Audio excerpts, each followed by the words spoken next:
देव विक्रमादित्य बाबांना भेटायला येऊन गेल्याचं कळलं। हो, का आला होता तो? दादूंनी त्याला भेटायला बोलावलं होतं। का? काका, दादू आमच्या लग्नाला परवानगी द्यायला तयार झाले, पण त्याआधी त्यांनी काही अटी घातल्यात। अट्टी? त्या विक्रमादित्य समोर? देव ग ते राजेशिर्के आहेत, दुसऱ्यांनी घातलेल्या अटी पाळण्याचा त्यांचा स्वभाव नाही। काका, पण विक्रमनी सगळ्या अटी मान्य केल्या आहेत। काय? इम्पॉसिबल देव। खरंच, त्याचं माझ्यावर प्रेम आहे हे सिद्ध करण्यासाठी त्यांनी दादूंच्या सगळ्या अटी मान्य केल्या। आता काका, कुणी काही म्हटलं ना तरी माझी खात्री पटली, विक्रमचं माझ्यावर प्रेम आहे। काका, मी विक्रमचा विषय काढला की तुम्हाला सगळ्यांना असंच वाटायचं ना की मला वेड लागलंय। आता तुमची ही खात्री पटली ना? बोल ना काका। देव, दादूंनी तुझ्या लग्नासाठी अटी घालणं आणि विक्रमादित्यनी त्या मान्य करणं ही साधी गोष्ट नक्कीच नाही।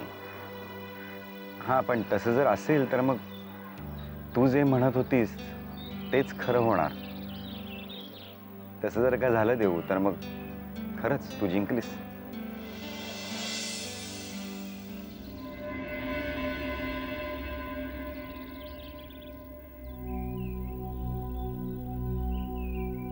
भाऊजी,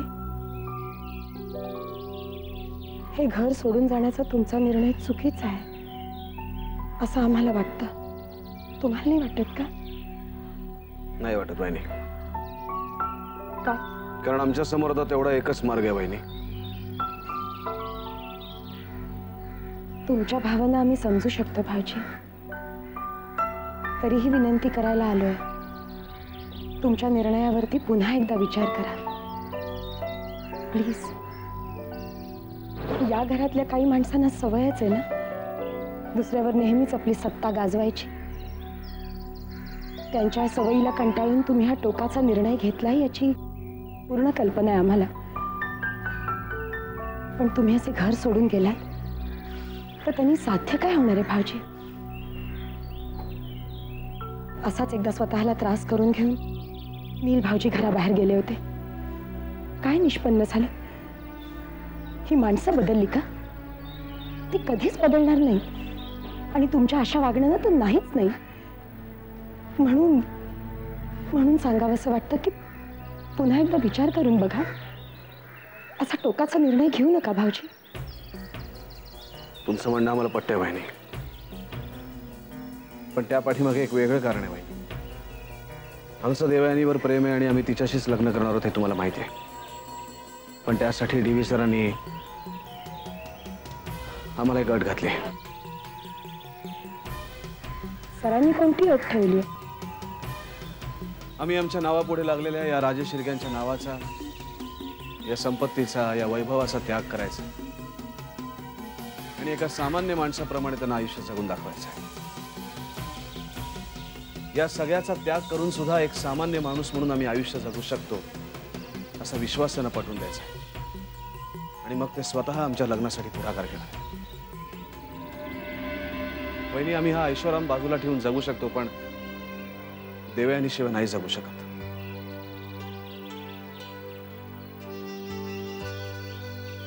असं असेल तर ठीक आहे भाऊजी, आम्हाला विश्वास वाटतो देवयानीशी लग्न करण्यासाठी डीव्ही सरांनी घातलेली अट तुम्ही नक्की पूर्ण कराल। पण मग आमची एक इच्छा आहे भाऊजी। कोणती वहिनी? देवयानीशी तुमचं लग्न झालं की तिला आपल्या घरी घेऊन या घराची कुलवधू आहे ती। आणि हो, तुमच्या दोघांसोबत नील भाऊजी आणि रागिणीलाही घेऊन या।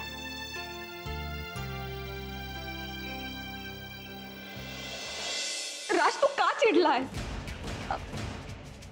मला माहिती मी चुकले, पण राज, तू ह्या सगळ्यातून लवकरात लवकर सही सलामत बाहेर पडावं हीच माझी इच्छा होती। साक्षी, या जगात एकदा प्रवेश केला की यातनं बाहेर पडायचे मार्ग बंद होतात, हे मी तुला 1000 वेळा सांगितलंय। माझं आयुष्य हे असं आहे, यात कधीही बदल होणार नाही। तुला मान्य असेल तर माझ्याबरोबर राहा, नाही तर तू जाऊ शकतेस. राज, एक मिनिट. राज, मला माहितीये की मी किती प्रयत्न केला ना तरी माझ्या म्हणण्याप्रमाणे मी तुला वागायला भाग पाडू शकत नाही. पण हेही तितकंच खरं आहे की मी तुझ्याशिवाय जगू शकत नाही.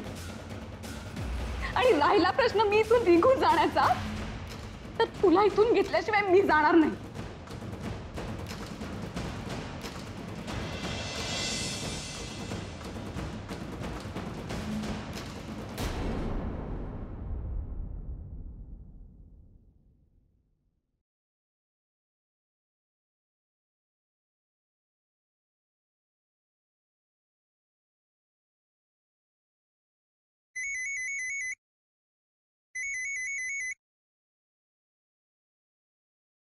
हॅलो, बोल विक्रम, काय काम होतं? नाही, काम काम काम काय नव्हतं. ऍक्च्युली तुझ्या दादूंबरोबर झालेल्या बोलण्याचा मी विचार करत होतो आणि म्हटलं तुझ्याशी त्याबद्दल बोलावं, कारण आपलं काहीच बोलणं झालं नव्हतं, म्हणून तुला फोन केला. ऍक्च्युली दादूंनी जरा विचित्र अटीच घातल्यात ना? नाही ग, अटी कसल्या? खरं तर आम्हीच ते एक चॅलेंज म्हणून स्वीकारलं. त्यानिमित्तानं का होईना पण आमचंच आयुष्य वेगळ्या पद्धतीने बघण्याची संधी आम्हाला मिळेल. कदाचित त्यामुळे आम्हाला स्वतःलाच तपासून बघता येईल. पण खरं तर आम्हाला तुझ्याशी काही वेगळं बोलायचं होतं. हां, बोल ना, काय काम आहे? तुझी काळजी वाटते देवयानी. माझी काळजी? तुझ्या दादूंना जो आम्ही शब्द दिला त्यासाठी आम्हाला आमच्या घराचा त्याग करायला लागेल, आमच्या राजेश शिर्के या नावाचा त्याग करायला लागेल. आणि ज्या पद्धतीने आम्ही आतापर्यंतचं आमचं आयुष्य जगत आलोय ते सगळं मागे सोडून एक सामान्य माणूस म्हणून आम्हाला आयुष्य जगावं लागेल. हे सगळं करत असताना तुझा एक जोडीदार म्हणून तुझ्या काही अपेक्षा असतील ना आमच्याकडनं, समजा त्या अपेक्षा आम्ही पूर्ण नाही करू शकलो, म्हणजे आम्हाला एवढीच काळजी वाटते की तरी सुद्धा तू आमच्यावर प्रेम करत राहशील ना देवयानी? विक्रम, मी तुला याआधीही सांगितलंय, मी राजेश शिर्क्यांच्या विक्रमादित्यवर प्रेम केलेलं नाहीये. विक्रमादित्यमध्ये असलेल्या एका हळव्या माणसावर प्रेम केलंय आणि त्याची साथ मी आयुष्यभर देणार आहे. आणि राहिला प्रश्न दादूंच्या अटींचा, तर त्या अटी पूर्ण करण्याची जबाबदारी फक्त तुझी नाहीये, माझीही आहे. त्यामुळे मी तुझ्याबरोबर कायम असेल, शेवटपर्यंत. थँक्स. खरं सांगू विक्रम, मलाच तुझी काळजी वाटते.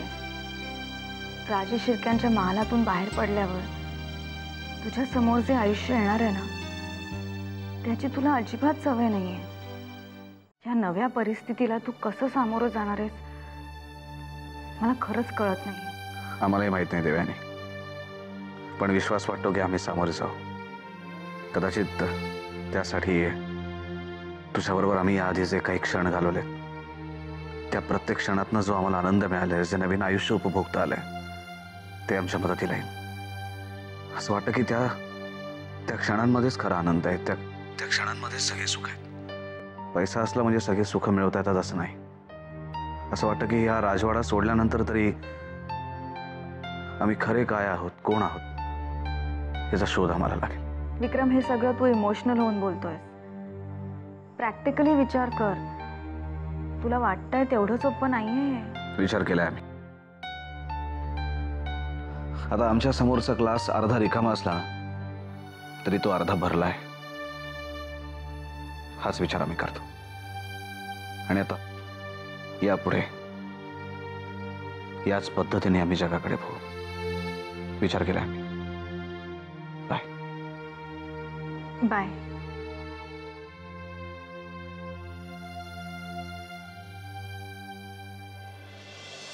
मला तर वाटतं या देशमुखांनी एक नाटक कंपनी काढली पाहिजे. रोज सकाळी उठून नवीन नाटक, नवीन तमाशा. तुम्हाला काय वाटतं, हा रोज रोजचा तमाशा बरोबर आहे? काय समजतात देव जाणे. अभिलाषा तू काय बोलत असतेस ग? कसलं नाटक, कसला तमाशा, काहीतरी कळेल असं बोल ना. तुम्हाला कळत नाही की तुम्ही न कळण्याचं नाटक करताय देव जाण. अभिलाषा, तो साखरेचा डबा द्या. आपल्या देऊमध्ये असं काय आहे की तो विक्रम बाबांच्या अटी मान्य करेल? मला तर वाटतं ना त्या सगळ्यांमध्ये काहीतरी डाव आहे. डाव? कसला डाव?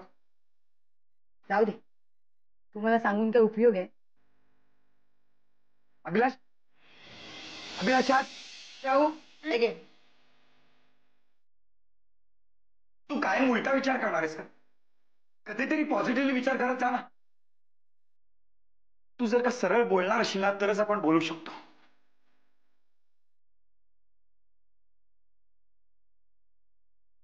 मलाही तेच वाटते. हा विषय आपण इथे कायमचाच संपवून टाकूया. करेक्ट. तुम्ही सुखाने जगा आणि आम्हालाही सुखाने जगू द्या. बरोबर. पण उद्या बाबांच्या या नवीन नाटकामुळे काही प्रॉब्लेम आला तर मग मात्र मला सांगू नका. कारण देवयानी तर काही समजून घेण्याच्या मनस्थितीतच नाही ना. तो विक्रम देऊ सारख्या मिडल क्लास मुलीशी का लग्न करेल? मला तर वाटतं यातही राजशिर्केंचा काहीतरी स्वार्थ असणार. देऊच्या जागी दुसरी कोणी मुलगी असती तर ती विक्रमचा नाद सोडून दुसऱ्या कुठल्या मुलाशी लग्न करून मोकळी झाली असती. विक्रमने परत एकदा नकार दिला मग समजेल तिला, मग बसेल रडत. एकदा वय उलटून गेलं ना मग दुसरा कोणी विक्रमही भेटणार नाही. अभिलाषा, तू याचा विचार नको करूस. बाबा देवच्या बाबतीत योग्य तोच निर्णय घेतील. त्यांना देवचं चांगलं वाईट आपल्यापेक्षा नक्कीच जास्त कळतं. त्यामुळे तू फक्त स्वतःपुरता विचार कर. बरोबर आहे. तुम्हाला नेहमीच माझं बोलणं चुकीचं वाटतं. अहो ते राजशिर्के निवडणुकीच्या अपमानाचा बदला घेत आहेत. बदला. तुम्हाला कळतंय का? ठीक आहे, तुम्हाला नाही ऐकायचं नका ऐकू. पण उद्या पश्चातापाची वेळ येईल ना तेव्हा तुम्हाला माझं बोलणं पटेल. मॉम, हे बघ, बाबा जे म्हणतात ते बरोबर आहे. अगं, उलट विक्रमनी दादूंच्या सगळ्या अटी मान्य करून त्यांचा मान राखला. यातच आपल्याला आनंद असायला हवा. मॉम, देवचं विक्रमशी लग्न झालं तर ती किती सुखी होईल ना? ते तू बोलतेस? वा, कमाल आहे. मॉम, जो तो स्वतःचं नशीब घेऊन जन्माला येतो. आता देवच्या नशिबात विक्रम हा नवरा म्हणून असेल तर तिला तो मिळणारच ना. नेहमी असा उलटा विचार का करतेस? मला नाही आवडत. कधीतरी देवच्या बाजूने विचार करून बघ. शाहू,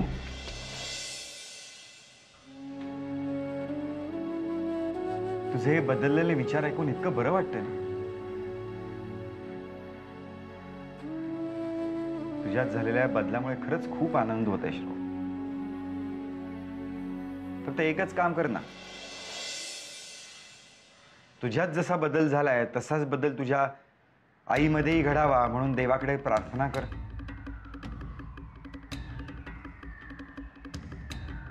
तुला सकाळी जिमला जायचंय ना? जा, जाऊन झोप.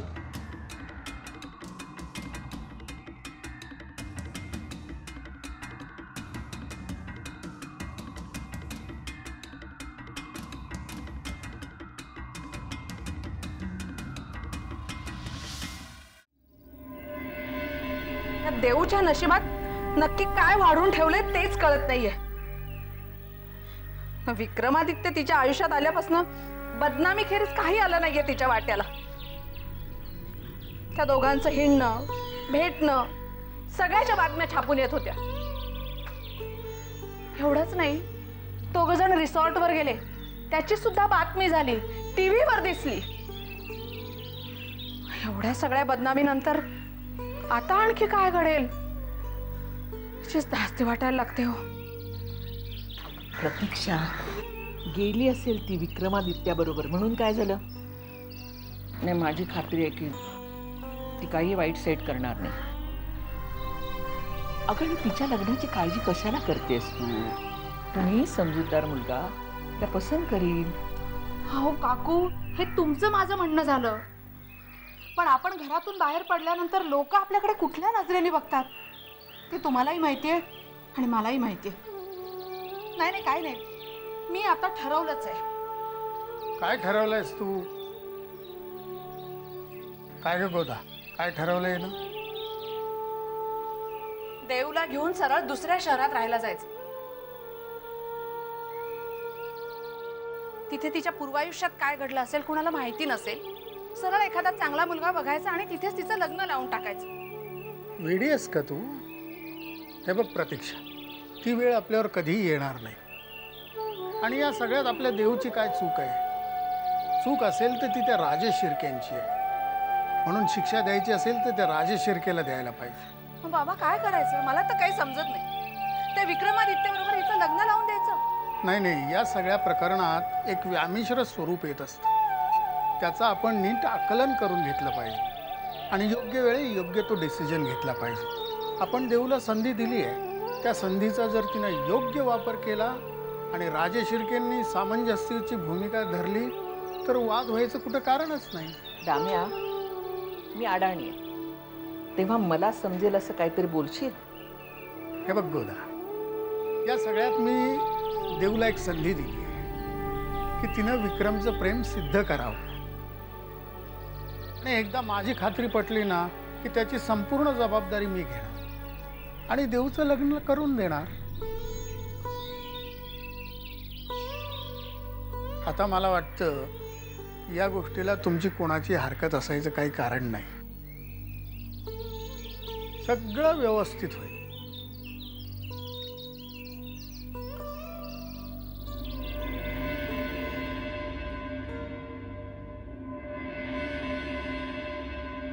रणवीराचे त्या विक्रमादित्यानं जरा समजवा. डोकं ठिकाणावर नाही आहे त्यांचं. आमच्या समोर घर सोडून जाण्याची भाषा करतायत ते. त्यानं कुठेतरी थांबायलाच हवंय. हे सगळं ते त्या देवयानीमुळे करताय. खरं तर आम्हाला त्यांना भाऊ म्हणून घ्यायची सुद्धा लाज वाटते. ज्या मार्गावर नीलराजे गेले होते ना त्याच मार्गावर चाललेत ते.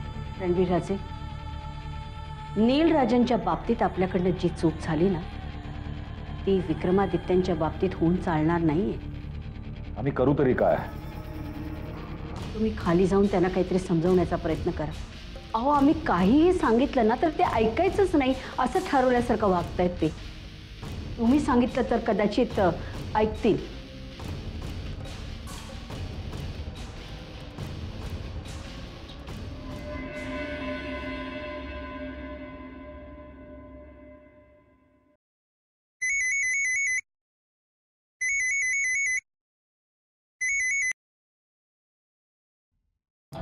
हो, निघालोय.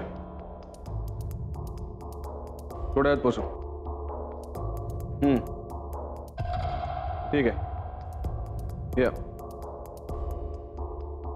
विक्रम, हा काय मूर्खपणा चालवला तू?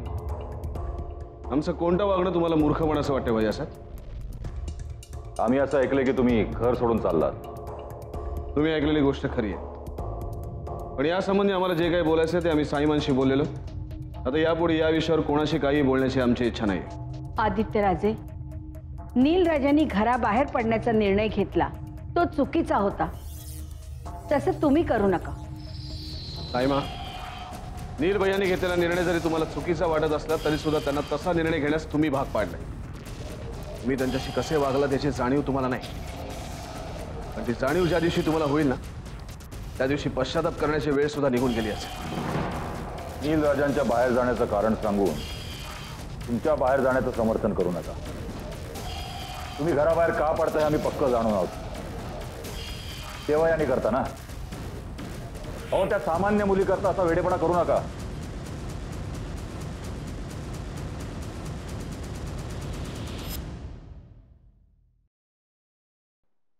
आम्ही फक्त हे घर सोडून जात नाही आहोत भैया साहेब, तर आमच्या मागे असलेले राजेश शिर्केंचं नाव, ही श्रीमंती, हे वैभव, हे सगळं सोडून आम्ही चाललो. यापुढे आम्हाला नव्याने आयुष्य जगायचं आहे आणि कदाचित तिथेच आमच्या अस्तित्वाचा शोध आम्हाला लागेल. तुमच्या या राजेश्रीकांच्या श्रीमंती पिंजऱ्याबाहेर पडून आम्हाला आकाशात उंच झेप घ्यायची भैयासाहेब. आदित्यराजे, नीलराजेंसारखे घर सोडून जाण्याची तुम्ही चूक करू नका. लोक काय म्हणतील? आधी नीलराजे गेले आणि आता तुम्ही. जाऊ द्या ना त्यांना साईमा, त्यांची एवढी इच्छा आहे तर. हे दोघेही जरी घर सोडून गेले तरी आम्ही तुमची काळजी घ्यायला समर्थ आहोत.